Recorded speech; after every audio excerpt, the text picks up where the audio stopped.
Hi friends, welcome to அக்ஷயா.com. இன்றைக்கி இந்த வீடியோவில் ரொம்ப டிஃப்ரெண்ட்டான சுவையில் நல்ல காரசாரமான ஒரு ஈஸியான சைடிஷ் ரெசிபி. இதை ஒரு தடவை செஞ்சிட்டிங்கன்னா போதும், இட்லி, தோசை, சப்பாத்தி, சாதம், பூரி, ஆப்பம், இடியாப்பம் எல்லாத்துக்குமே அருமையாக இருக்கும். இந்த பக்குவத்தில் செஞ்சு கொடுங்க, இனி அடிக்கடி செய்ய சொல்லி கேட்பாங்க. வாங்க எப்படி செய்யறதுன்னு பார்க்கலாம். அதுக்கு ஒரு வாணலில் கொஞ்சமாக எண்ணெய் ஊற்றி சூடு பண்ணியிருக்கேன். எண்ணெய் நல்லா சூடானதும் இதில் 1/4 கிலோ அளவுக்கு உருளைக்கிழங்கு தோல் சீவிட்டு இது மாதிரி கொஞ்சம் பெருசாகவே கட் பண்ணி சேர்த்து பொரித்து எடுத்துக்கங்க. இது மாதிரி எண்ணெயில் பொரித்து எடுத்த பிறகு நம்ம செய்கிறப்ப கிரேவி ரொம்ப சுவையாக அருமையாக இருக்கும். இது வேக வைக்காத பச்சை உருளைக்கிழங்கு தான், அப்படியே தான் நம்ம சேர்த்து பொரித்து எடுக்கிறோம். அதனால் ஒரு 2லேருந்து 3 நிமிஷம் நல்லா இது மாதிரி கலந்து விடுங்க. இது மாதிரி கொஞ்சம் பொன்னிறமாக கலர் மாறி வரணும். இந்த அளவுக்கு எல்லாம் பொன்னிறமானதும் எண்ணெயிலேருந்து வடியை விட்டு எடுத்துருங்க. இதிலே உருளைக்கிழங்கு ஒரு 80% அளவுக்கு வெந்திருக்கும். இப்போ இதை அப்படியே எடுத்து ஒரு பிளேட்டில் மாற்றி ஆற விட்டுடுங்க. இப்போ இன்னொரு ஃப்ரை பேனை சூடு பண்ணியிருக்கேன். அதில் 3 மீடியம் சைஸ் பழுத்த தக்காளியை காம்பு பகுதியை கட் பண்ணிவிட்டு இது மாதிரி 2ஆக கட் பண்ணி அப்படியே திருப்பி போட்டுடுங்க. அதே மாதிரி 3 மீடியம் சைஸ் வெங்காயத்தையும் தோல் நீக்கிட்டு இது மாதிரி 2ஆக கட் பண்ணி அப்படியே திருப்பி வச்சுடுங்க. வச்சுட்டு இது மேலே ஒரு 2 டீஸ்பூன் அளவுக்கு சமையல் எண்ணெயை சுற்றியும் பரவலாக ஊற்றிடுங்க. ஊற்றி அடுப்பை ஆன் பண்ணி அப்படியே மூடி வச்சுடுங்க. ஒரு 1 நிமிஷம் அப்படியே குக் ஆகட்டும். இப்போ எல்லாத்தையும் ஈவனாக திருப்பி விடுங்க. தக்காளி, வெங்காயம் எல்லாமே செவந்து ஓரளவுக்கு வெந்திருக்கு. திருப்பி விட்டு ஒரு 30 செகண்ட் ஆகட்டும். நம்ம திருப்ப பார்த்தே தெரியும், வெங்காயமும் செவந்து வெந்திருக்கு, தக்காளியும் செவந்திருக்கு. இப்போ இது எல்லாத்தையும் அப்படியே ஒரு பிளேட்டில் மாற்றி லைட்டாக ஆறட்டும். ஆறின பிறகு மிக்ஸர் ஜாருக்கு மாற்றிக்கலாம். இந்த பக்குவத்தில் ஒரு முறை செஞ்சு பாருங்கள், டேஸ்ட்டு பக்காவாக இருக்கும். இப்போ எல்லாத்தையுமே பிளேட்டுக்கு மாற்றிடுறேன். மீதமுள்ள எண்ணெய் அப்படியே இருக்கட்டும், அதிலே நம்ம தாளிச்சிக்கலாம். இப்போ அடுப்பு ஆஃப் பண்ணிவிடுங்க. இப்போ தக்காளி, வெங்காயம் ஆறினதும் எல்லாத்தையும் மிக்ஸர் ஜாருக்கு மாற்றிக்கங்க.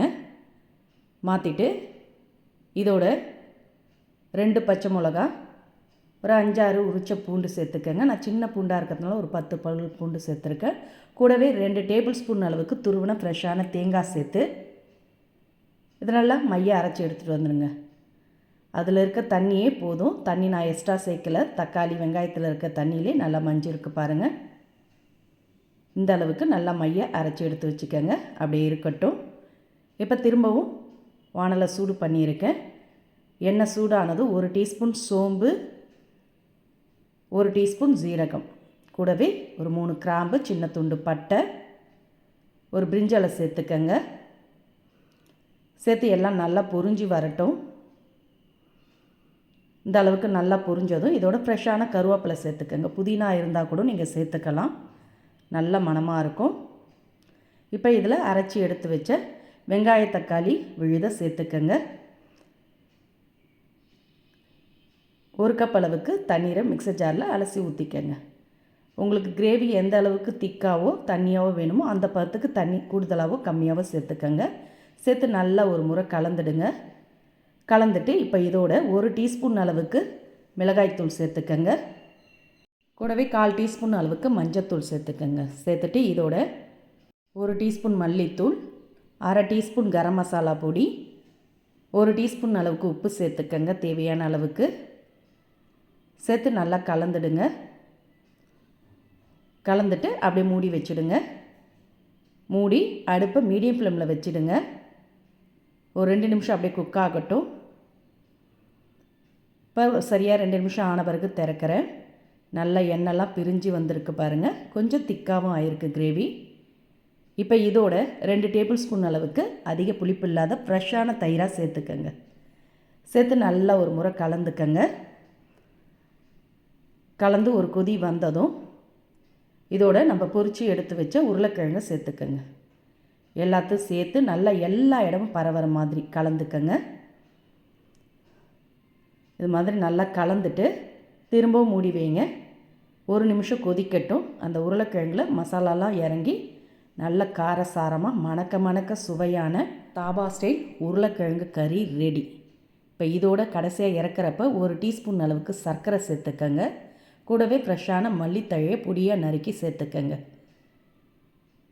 சூப்பராக அருமையாக இருக்கும். இந்த சர்க்கரை சேர்த்து சுவையை பேலன்ஸ் பண்ணும்.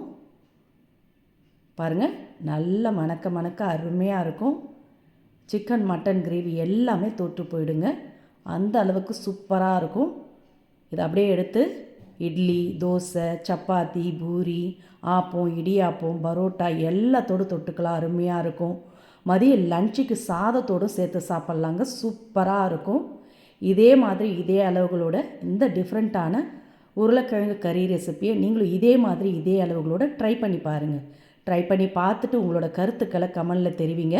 கடைசியாக பரிமாறும்போது இதோட 1/2 டீஸ்பூன் அளவுக்கு பட்டர் சேர்த்து கலந்து பரிமாறி பாருங்கள். இன்னும் சுவை அசத்தலாக இருக்கும். இது வரைக்கும் இந்த மாதிரி செஞ்சே இருக்க மாட்டீங்க. கண்டிப்பாக ட்ரை பண்ணி பாருங்கள். இந்த டிஃப்ரெண்ட்டான சைட் டிஷ் ரெசிபி உங்களுக்கு பிடிச்சிருந்தா வீடியோக்கு ஒரு லைக் கொடுங்க. மறக்காமல் நம்ம சேனலையும் சப்ஸ்கிரைப் பண்ணிவிடுங்க.